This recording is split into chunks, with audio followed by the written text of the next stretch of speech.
The Women in Dunes by Kobo Abe. Translated by Dale Saunders. Chapter 16. Hey there. A hoarse voice rang out. What are you doing down there? Another voice, vibrant and still young, echoed the first. The man was enclosed in the palpable darkness of the hole. But outside, the moon had evidently risen, and the shadows of men on the line between the sand and the sky were an indistinct, expanding blob. He edged closer, hugging the bottom of the hole, his shovel in his right hand. A coarse laugh sounded at the top of the cliff. A rope with a hook for the kerosene cans was being lowered hand over hand. Come on, lady.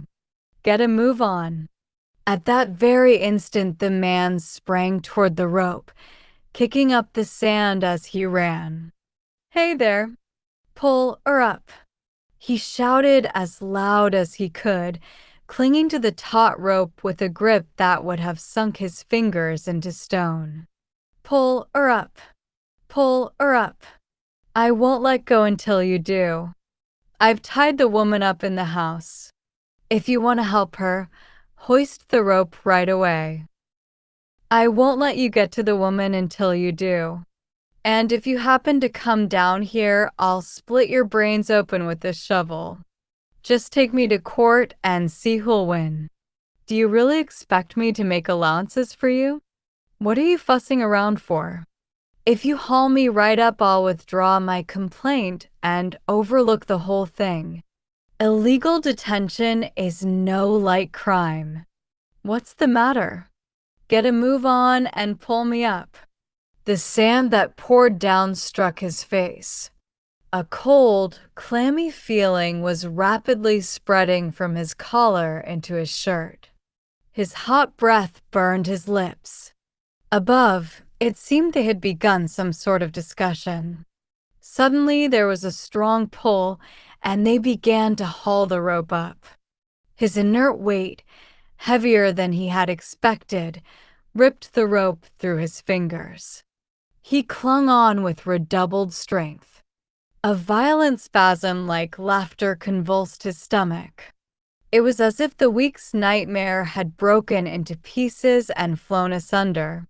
Good. Good. He was saved.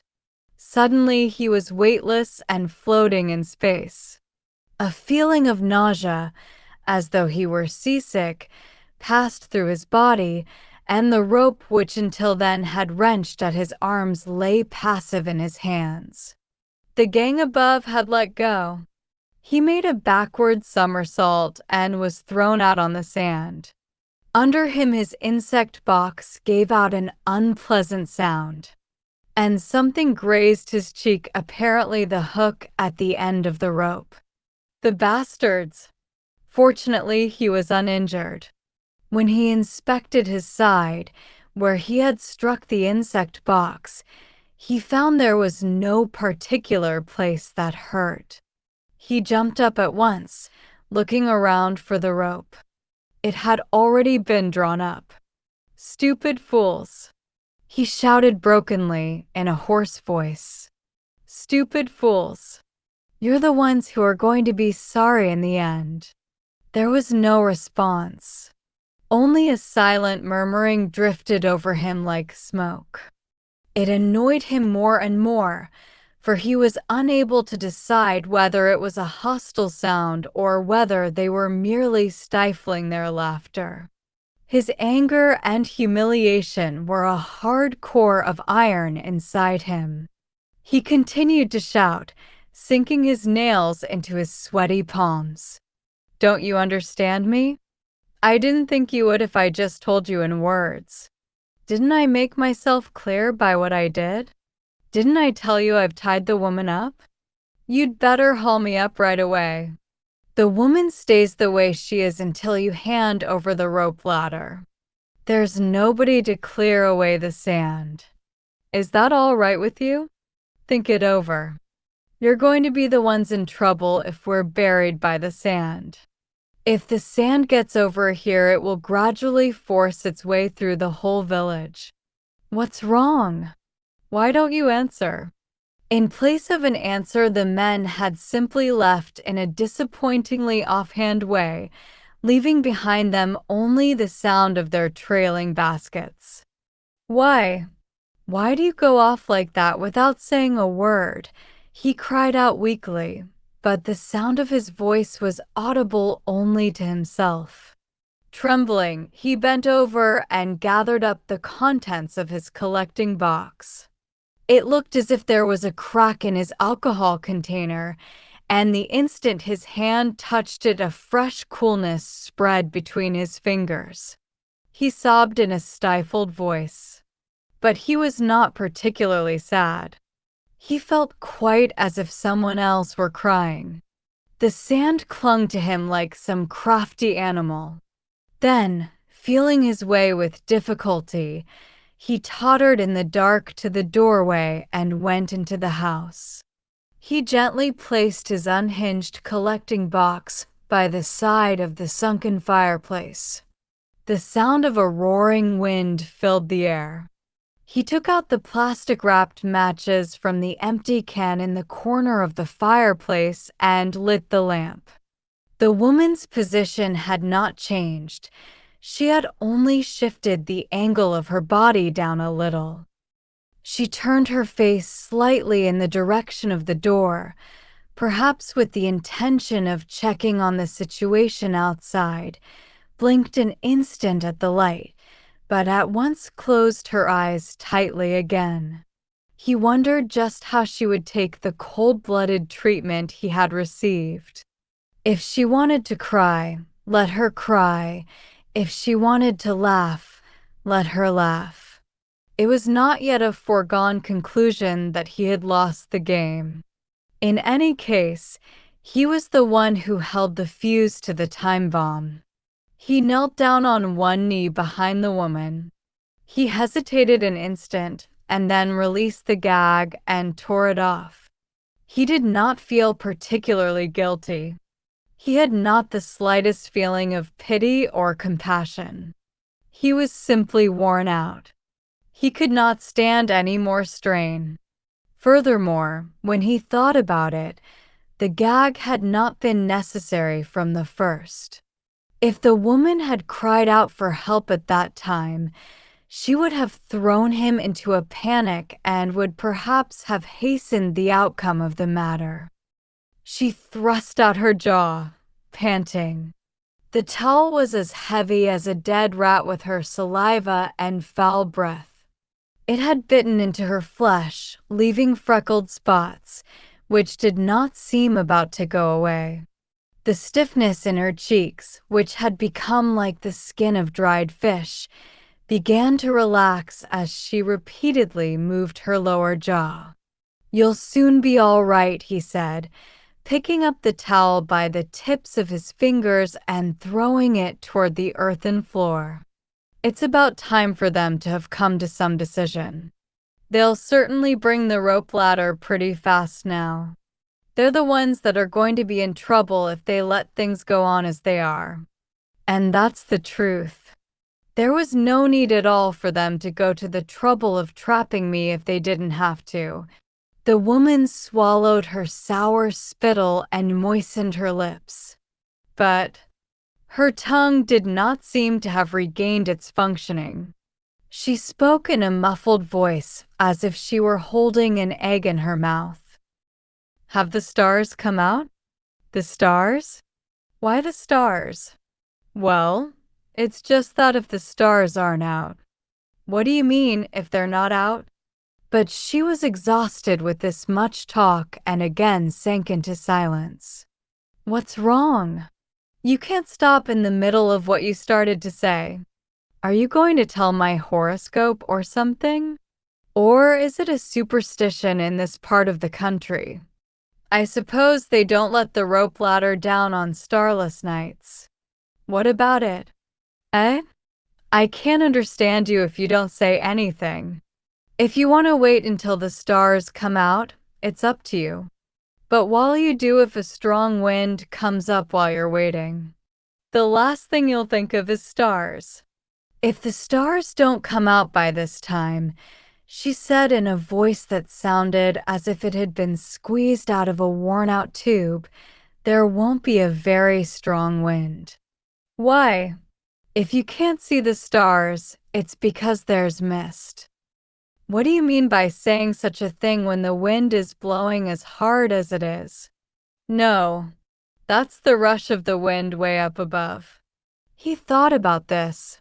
It might well be as she said. The fact that the stars were obscured meant, after all, that the wind did not have the power to blow away the vapors in the atmosphere. There would probably not be much of a wind tonight. If that were the case, the villagers would probably not press things to a conclusion. What he had taken to be downright nonsense had turned out, in fact, to be a surprisingly logical answer. Of course, but I'm not at all worried. If it's their idea to hold out, it'll be a battle of nerves. It's 6 of one and half a dozen of the other whether I wait a week, 10 days, or even 15. The woman curled her toes tightly inward. They looked like the suction cups of a suckfish. He laughed. And as he was laughing, he became nauseated. Why in heaven's name was he on tenterhooks like this? He was the one who was pressing on the enemy's vulnerable spot, wasn't he? Why couldn't he observe things in a more self-possessed way? If and when he got back safely, it would certainly be well worth while setting down this experience. Well, Nikki, I am amazed. At last you have decided to write something. It really was the experience that made you. A common earthworm won't attain full growth if it's not stimulated, they say. Thanks. Actually, I've got to think up some kind of title. What kind, I wonder? The Devil of the Sands or The Terrors of an Ant-Hill? They show a terrible taste for the bizarre. Don't they give much too insincere an impression? Do you think so? It's meaningless, no matter how intense the experience, to trace only the surface of the event.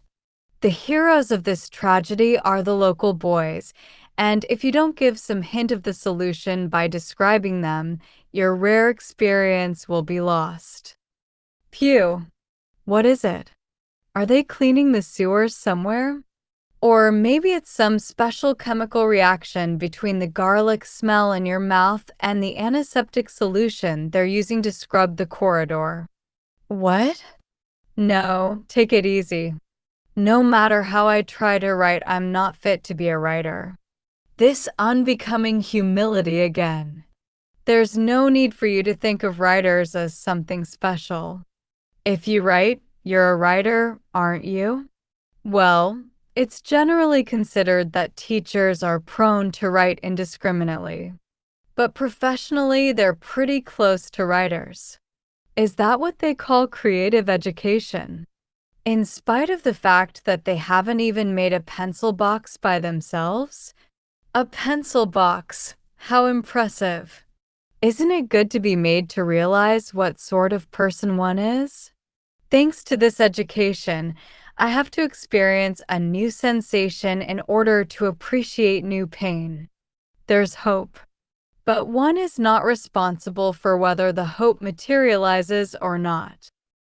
From that point on, one has to try to put one's faith in one's own power. All right, let's stop the self-deception. Such a vice is impermissible in any teacher. Vice? That's for writers. Saying you want to become a writer is no more than egotism. You want to distinguish between yourself and the puppets by making yourself a puppeteer. What difference is there really between this and a woman's using makeup? That's severe. But if you use the term writer in such a sense, certainly you should be able to distinguish to a certain extent between being a writer and writing. You see, that's the very reason I wanted to become a writer. If I couldn't be a writer, there would be no particular need to write. He must look like a child who has not received his allowance. Chapter 17. From the lower face of the cliff came an abrupt sound like the flapping of wings. He grabbed the lamp and rushed out. A package wrapped in matting was lying in the sand. There was not a sign of anyone around. He shouted in a loud voice. There was no answer at all. With eager curiosity, he snatched away the rope fastened around the matting. He could only suppose that the package contained implements for climbing the cliff. The villagers still could not show their faces. They had only thrown the things down to him and fled, he supposed. But the contents were only a pint bottle with a wooden stopper and a small package wrapped in a sheet of newspaper. In the package were 3 boxes, each containing 20 Shinsei cigarettes. Nothing more. He grasped the edges of the matting again and shook it violently, but only sand spilled out. He had counted on some scrap of a letter at least, but there was nothing. The bottle contained cheap sake that smelled of rice mold. Whatever could they be about? Could they be bargaining? He had heard that the Indians of America exchanged cigarettes as a sign of friendship. And in Japan, sake too was commonly a part of some happy occasion. Thus it was certainly plausible to suppose that their actions were a sort of advance expression of their intention to come to an agreement. Country people tended to be self-conscious about expressing their feelings in words. And in this sense, they were more honest. He acquiesced for the time being. Cigarettes were more important than anything else. How had he ever stood being without them for over a week? With an accustomed gesture, he broke the label and stripped it off squarely down the side. It felt like smooth wax paper. He snapped the bottom and forced a cigarette out. The fingers that held it trembled. He took a light from the lamp, filling his lungs with slow, deep breaths, and the fragrance penetrated his blood to the farthest corner of his body. His lips felt numb, and a heavy velvet curtain descended over his eyes. He felt a dizziness, as if he were being strangled, and a chill went through him. Clutching the pint bottle tightly to him, he reeled back to the house on faraway legs that were not his own. His head was still firmly clamped in a hoop of dizziness. He tried to look over at the woman, but no matter how he tried, he could not see straight ahead. Her face, which he had caught diagonally out of the corner of one eye, seemed terribly small. It's a present. See. He held the pint bottle up and shakily showed it to her. Aren't they considerate? They gave us a full one to celebrate in advance. Didn't I tell you? I knew it from the very first. Well, what's done is done. What about a snort? Keep me company. Instead of answering, the woman closed her eyes tightly. Was she sulking because she couldn't get him to loosen her ropes? Stupid woman. If she would give him one good answer, he would probably release her right away. Was she moping because she could not keep the man she had gone to such trouble to catch and at last had to let go? That might be true too. After all, she was still only about 30 and a widow. Between the instep and the back of the woman's foot there was a conspicuous and disagreeable fold. Again, a nonsensical laugh welled up in him. Why was her foot that funny? If you want a cigarette, I'll give you a light, shall I? No. Cigarettes make my throat dry, she said in a faint voice, shaking her head. Well, then, shall I give you a drink of water? I'm all right for the time being. You don't have to be polite. You know I didn't subject you to this because of any personal dislike for you. You understand, don't you, that strategically it was unavoidable? Your predicament seems to have softened the others up there a little. They deliver cigarettes and sake once a week to places where men are working anyway. What do you mean they deliver? He was a big black fly that thought it had taken flight when it was only bumping its head against the window pane in its effort to get out. The scientific name is Messina stabulans. Such flies have compound eyes with almost no power of sight. Without even trying to conceal his dismay, he shouted in a shrill voice, "But they don't have to go to such trouble for us. Can't they let us out to buy them ourselves? But the work's hard and we don't have that much time. Besides, we're working for the village, and it's up to the village association to take care of the expenses." Well then, far from compromise, they were perhaps advising him to give up. No, it was much worse, he thought. He had doubtless already been entered in the register alongside many others as a mere cog in the working of their everyday life. Just to satisfy myself, I'd like to ask you a little question. Am I the first, up until now, to have had an experience like this? No. Anyway, we don't have enough help.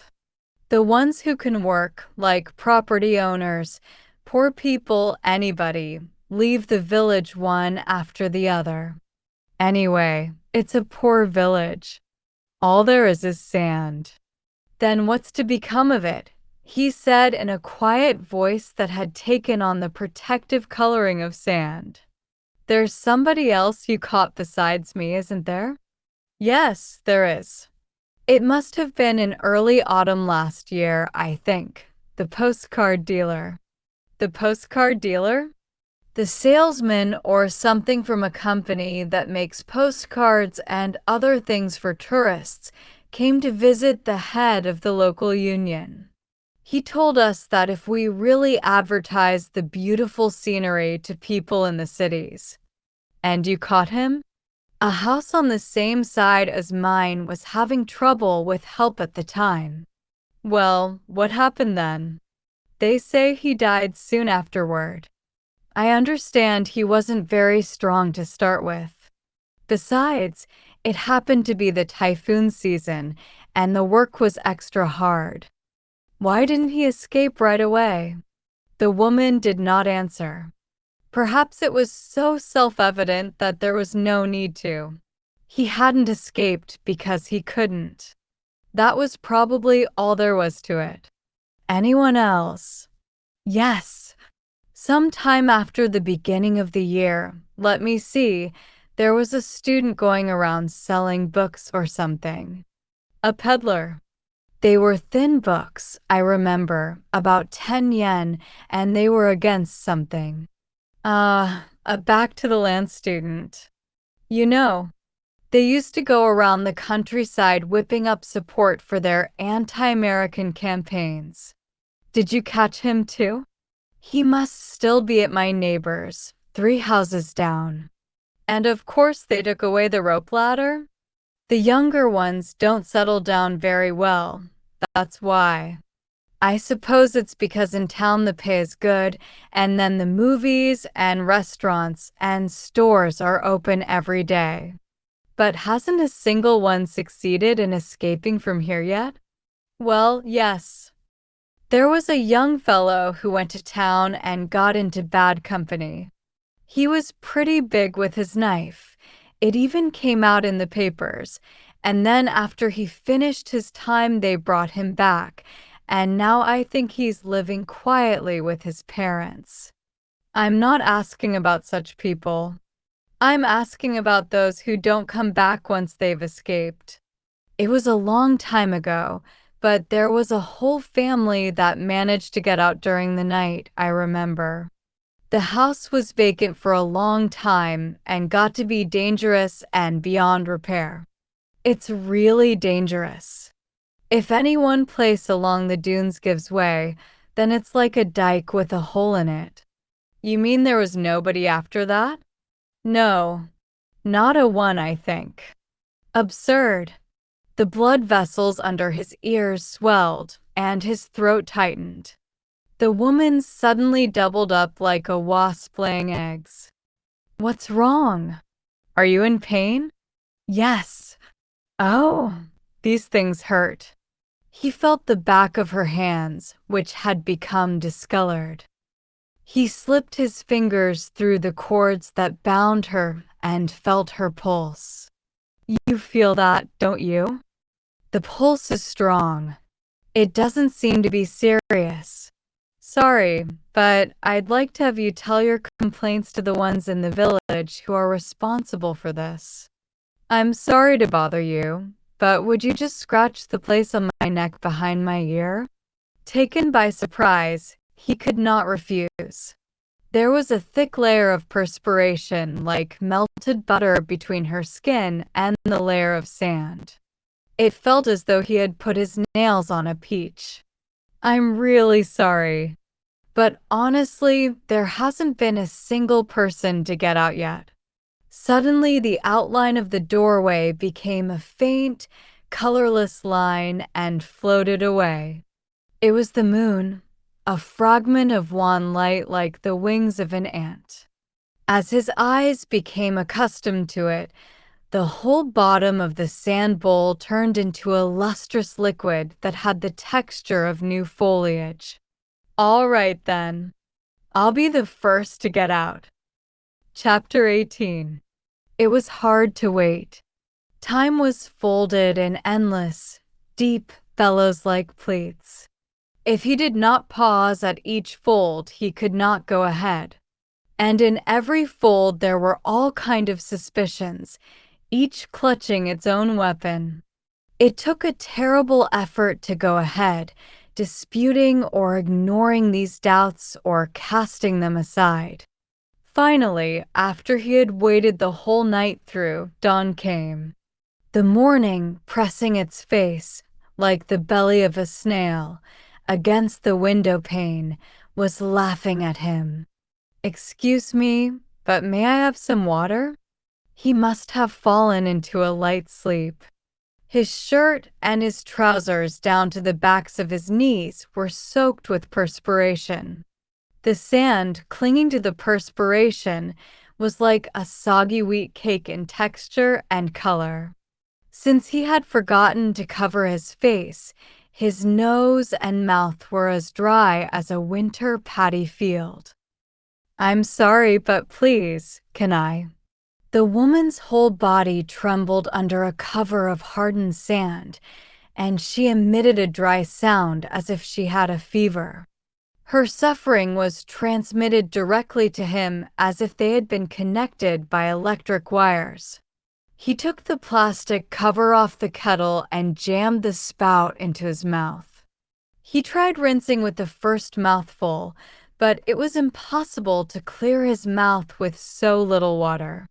Only lumps of sand came out. Then, not caring, he let the sand run down his throat along with the water.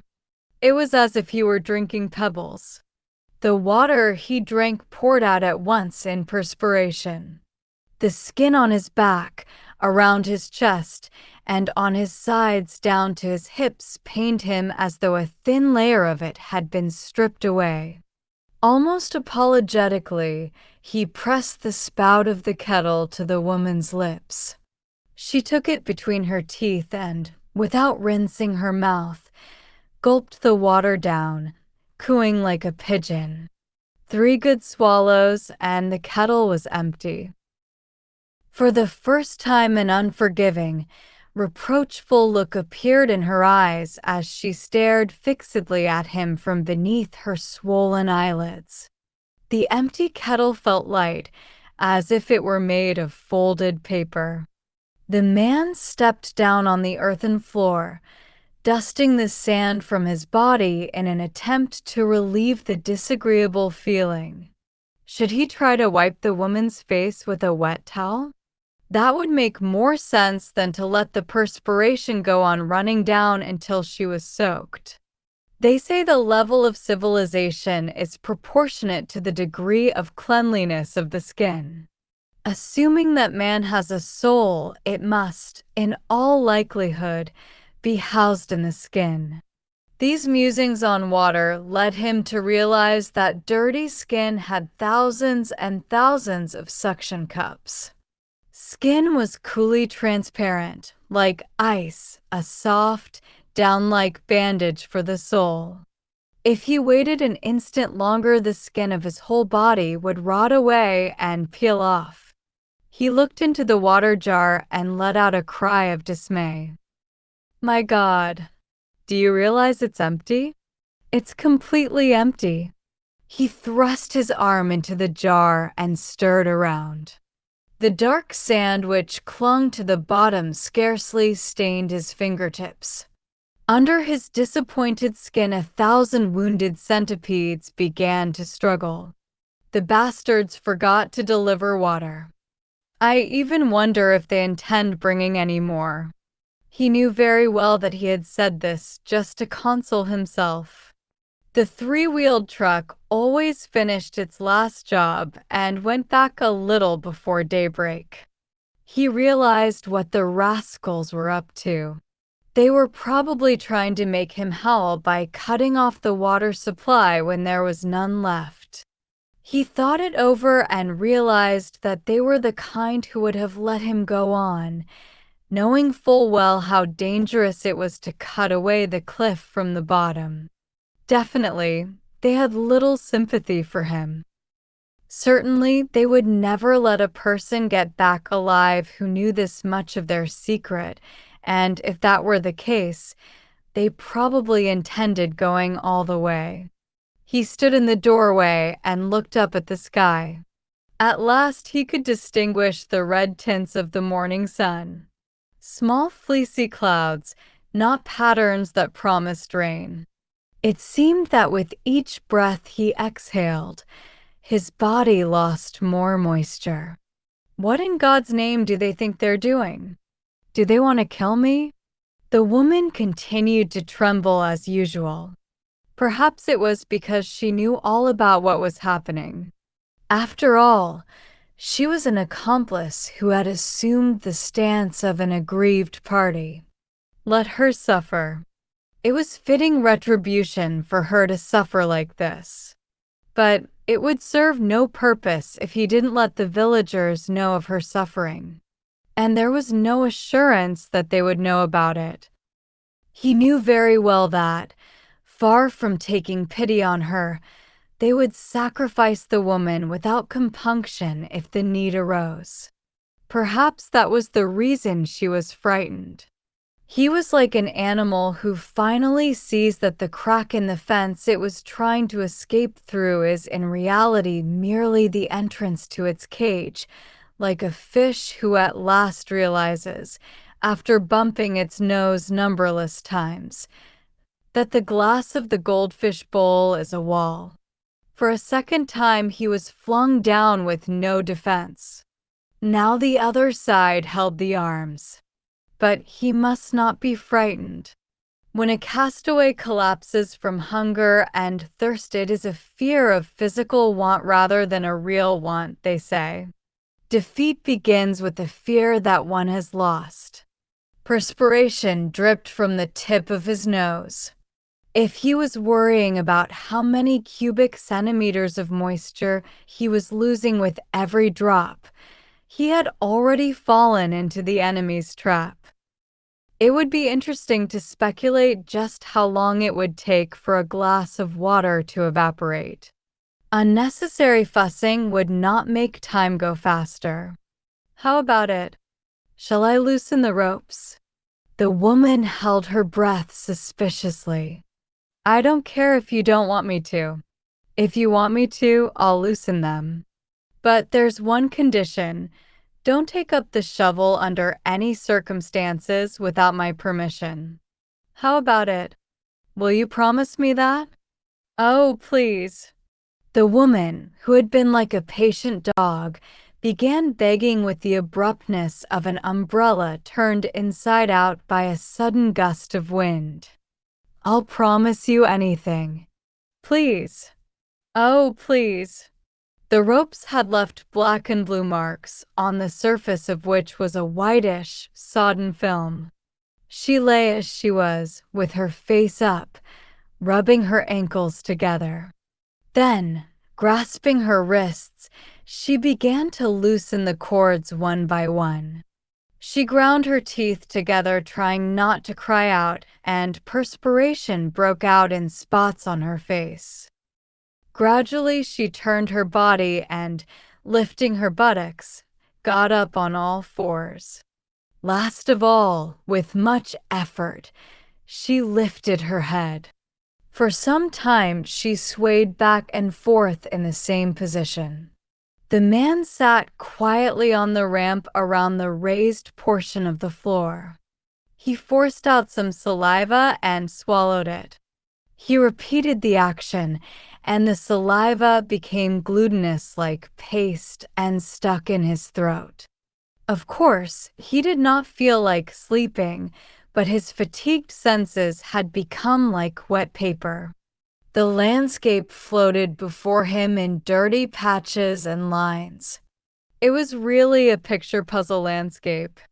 There was a woman, there was sand, there was an empty water jar, there was a drooling wolf, there was a sun. And somewhere, he knew not where, there must also be a storm center and lines of discontinuity. Where in God's name should he start on this equation filled with unknowns? The woman stood up and slowly walked toward the door. "Where are you going?" She mumbled something as if avoiding him, and he could hardly catch what she had said. But he understood her embarrassment. At length, from just beyond the board wall, came a quiet sound of urinating. Somehow everything seemed futile.